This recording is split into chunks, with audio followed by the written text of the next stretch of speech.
During a family vacation, my parents told me to sleep on the couch so my brother could have the bed.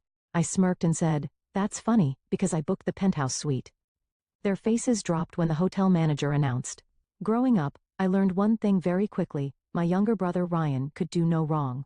He was the golden child, the one my parents adored, the one who got everything handed to him while I was treated like an afterthought. Birthdays? His were full of expensive gifts, elaborate parties, and a cake big enough to feed the whole neighborhood. Mine? A grocery store cake and a half-hearted happy birthday kid. College? My parents pulled every string, used every connection, and threw money at his education like it was their life's mission. Me? I had to work part-time jobs and take out loans just to make it through. It was always Ryan first, me second. If he wanted something, he got it. If I wanted something, I had to fight for scraps. I spent years biting my tongue, swallowing my pride, and accepting my place as the less important child. But this trip? This was the moment I decided I was done playing along.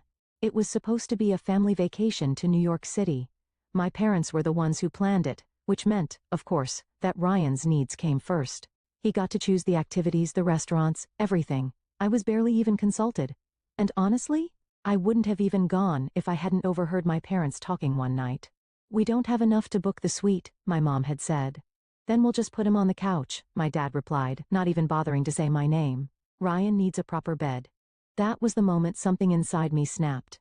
I was 27 years old. I had a steady job, a good income, and for the first time in my life, I had the power to change the narrative. So I did. The day of the trip, we all arrived at the hotel. It was a stunning 5-star place right in the heart of Manhattan. The kind of place my parents would never have booked if it weren't for Ryan's high standards. As we stood at the check-in counter, my mother casually handed her credit card to the receptionist and said, "We have a reservation under Taylor." The receptionist typed for a moment, then frowned. "I don't see a reservation under that name." My mother's smile faltered. "That's impossible. I booked the executive suite weeks ago." The receptionist shook her head. "I'm sorry, but we don't have any reservations under your name." I leaned forward, smirking. "That's because I made the reservation." My dad's head snapped toward me. "What?" I pulled out my phone and turned the screen toward them, showing the confirmation email. "Yeah, see, after I overheard you guys deciding that I was going to be sleeping on a couch like some unwanted guest, I figured I'd handle the booking myself." Silence. Then the receptionist smiled. "Ah, yes. We do have a reservation under your name, sir, and you're in the penthouse suite." My mother's jaw dropped. My dad just blinked, like he couldn't process the words. "And Ryan?" "Oh," Ryan looked pissed. The penthouse?" my mom stammered. I nodded. "Yeah, turns out I actually make good money, and I figured if I was going on this trip I might as well be comfortable." The receptionist continued. "The penthouse suite comes with a master bedroom, a secondary bedroom, a full living area, and a private terrace with a view of Central Park." My parents turned to look at each other, then at me, then at Ryan, who looked like he was about to throw a full-blown tantrum. "You're joking," my dad finally said. I crossed my arms. "Nope. And since I booked the room, I get the master. You guys can figure out where you want to sleep." Ryan scowled. "You can't be serious."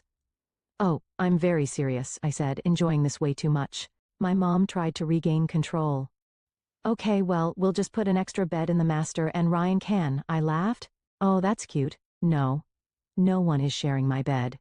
You guys can take the secondary bedroom and pull out the couch if you want, but the king-sized master? That's all mine." The realization settled in. For the first time in my life, I held the power. I made the decisions, and they couldn't do a damn thing about it. But this was only the beginning. For the first time in my life, I was in control. My parents and Ryan stood there frozen, as the reality sank in. I wasn't the pushover they were used to. I let the moment stretch. Let them sit in their shock. Then I grabbed my room key off the counter, smiled at the receptionist and said, "Thanks. I'll head up now." I walked off, not waiting for them.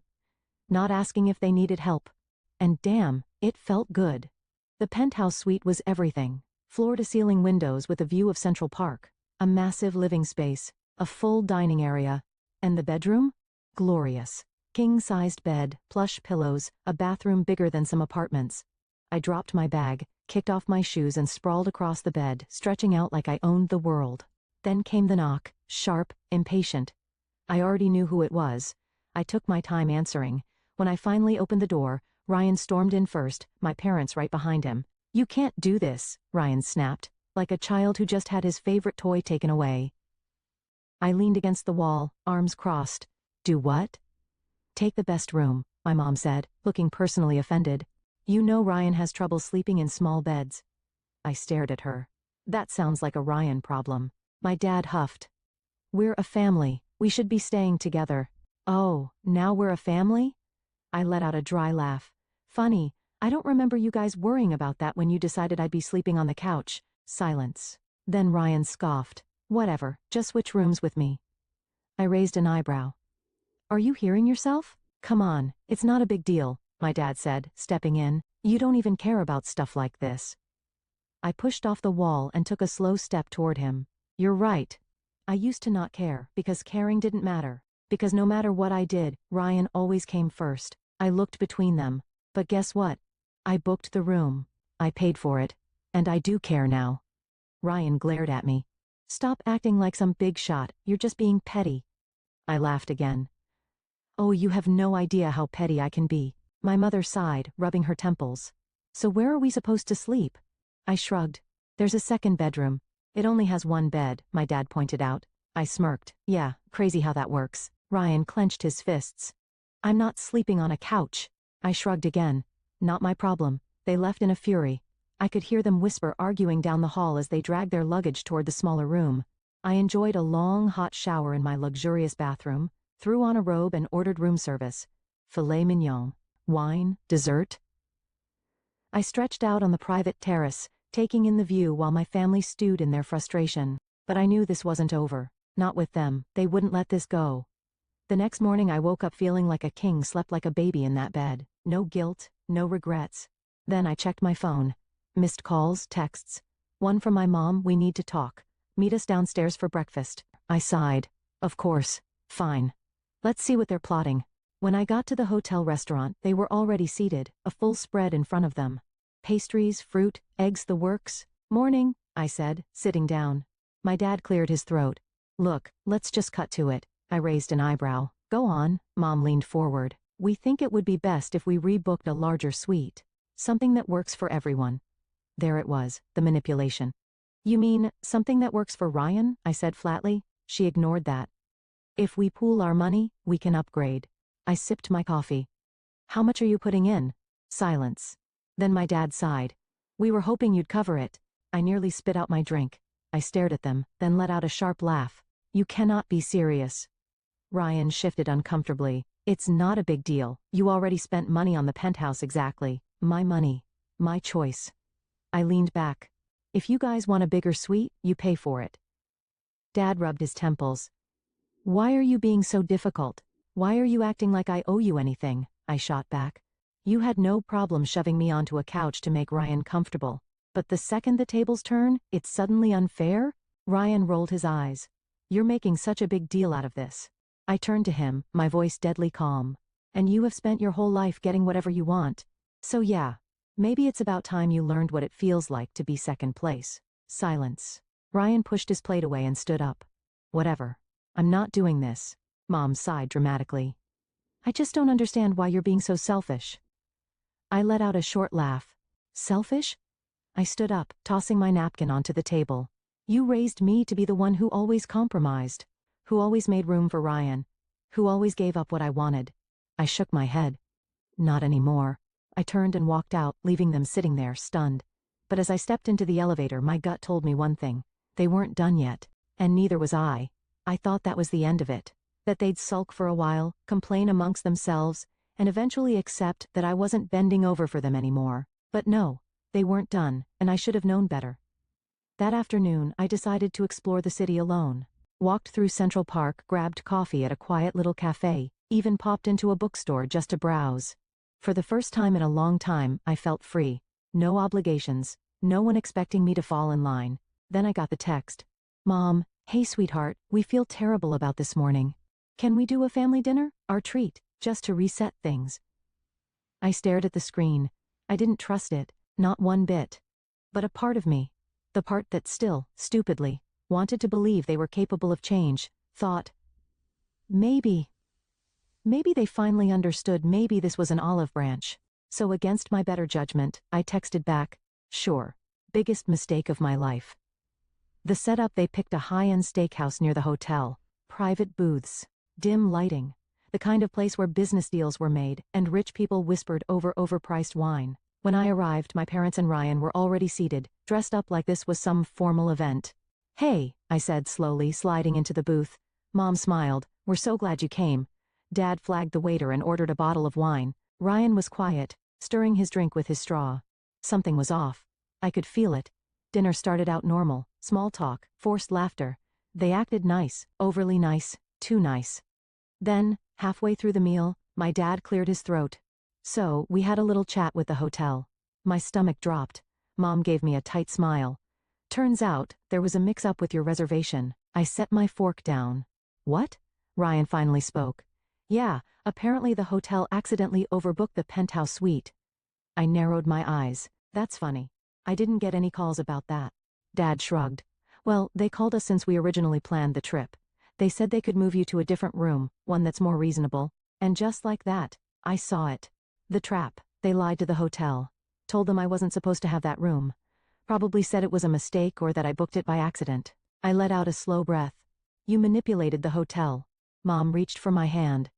"Sweetheart, this whole thing has gotten out of control. We just want to fix it." Ryan smirked. "Yeah, so let's just go back, switch rooms, and be done with it." There it was. The real reason behind all of this. They weren't sorry, they never were, they just wanted me back under them. Back in my place. I leaned back, crossing my arms. No, Mom's smile faltered. "What?" I tilted my head. I said no. Dad sighed, rubbing his temples. "Why are you making this difficult?" Ryan scoffed. "Dude, just take the smaller room. It's not a big deal." I let out a sharp laugh. "Not a big deal? You three went behind my back, lied to the hotel and tried to steal my reservation, and you have the nerve to act like I'm the problem?" Mom's voice dropped to that gentle but firm tone she always used when she was trying to manipulate me. "Honey, it's just what's fair." I stared at her. "Fair?" The word tasted bitter. I pushed back from the table, standing up. "You want to talk about fair? Fair would have been treating me like an equal my whole life. Fair would have been respecting the fact that I booked that damn suite. Fair would be not pulling this sneaky backstabbing stunt to get what you want." The restaurant had gone quiet. People were staring. Good. Let them. I grabbed my wallet, pulled out some cash, and tossed it on the table. "Enjoy your dinner. I'll be at the hotel in my penthouse." Then I walked out. The fallout by the time I got back, I was furious. I marched straight to the front desk. The hotel manager looked up and smiled. "Mr. My last name, good evening." I cut him off. "Did my parents call about my reservation?" His smile faltered. "I know they did," I said, voice sharp. "I want to know exactly what they told you." He hesitated, then sighed. They claimed you booked the suite by mistake. That you were supposed to be in a standard room, and they were handling the correction for you." I clenched my jaw. "And you believed them?" "Well, they seemed very sure, and," I pulled up my email. "Here's my reservation, my payment confirmation, my name on the account. I booked this room myself. My parents have no authority over my stay." His face paled. Oh, I echoed, deadpan. "So, here's what's going to happen. First, you're not changing my reservation. Second, you're flagging their account so they can't make any requests about my room again. Third," I leaned in, "if anyone tries to touch my reservation again, I will not only take my business elsewhere, but I'll make sure every review site knows how this hotel lets guests get screwed over by manipulative family members." His eyes widened. "Understood, sir. I'll take care of it immediately." Damn right he would. The final blow, I went upstairs, locked my suite door and poured myself a drink. Then my phone started blowing up. "Mom, why would you do that? We were just trying to help. Dad, that was completely unnecessary. You embarrassed us. Ryan, wow. You really just ruined the whole trip. Selfish." I stared at the messages. Then I blocked all three of them, sat back, and enjoyed my penthouse. The next morning, I woke up feeling fantastic. I stretched out in my king-sized bed, enjoying the sheer luxury of my suite, knowing my parents and Ryan were crammed into their tiny room, miserable. I checked my phone, still blocked, perfect, but I wasn't done. They thought they could play dirty? They thought they could manipulate me and get away with it? Oh, they had no idea who they were messing with. The final setup, I got dressed, grabbed my wallet, and went down to the concierge. "Good morning, mister, my last name," the concierge said, smiling. I smiled back. "I need a favor. Can you set up a spa day for me? Full treatment, massage, facial, the works. Oh, and can you charge it to my parents' room?" The concierge hesitated. I'd have to check if I slid a crisp $100 bill across the counter. She took it. Of course, sir. After my fully paid spa treatment, thanks Mom and Dad, I went to the hotel's luxury store and picked out a few souvenirs. A designer watch. A ridiculously overpriced leather wallet. A silk tie I didn't need, all charged to their room. It was time for them to feel what it was like to be taken advantage of. The cherry on top that evening, I called the front desk. Hi, I'd like to order a special romantic dinner set up for my parents in their room. The receptionist brightened. That sounds lovely. We can do candles, champagne, rose petals, perfect. And can you make it for 2? She hesitated. Only 2? I grinned. Yes, 2. My brother doesn't need to be included. She paused, then giggled. Understood. An hour later I got a text from my mom. Mom, why is there a romantic dinner in our room? Where's Ryan's meal? I sipped my wine, smirking. Oh, sorry. I thought since you always put Ryan first, you'd enjoy some time alone with him. No response. Then, the hotel manager called.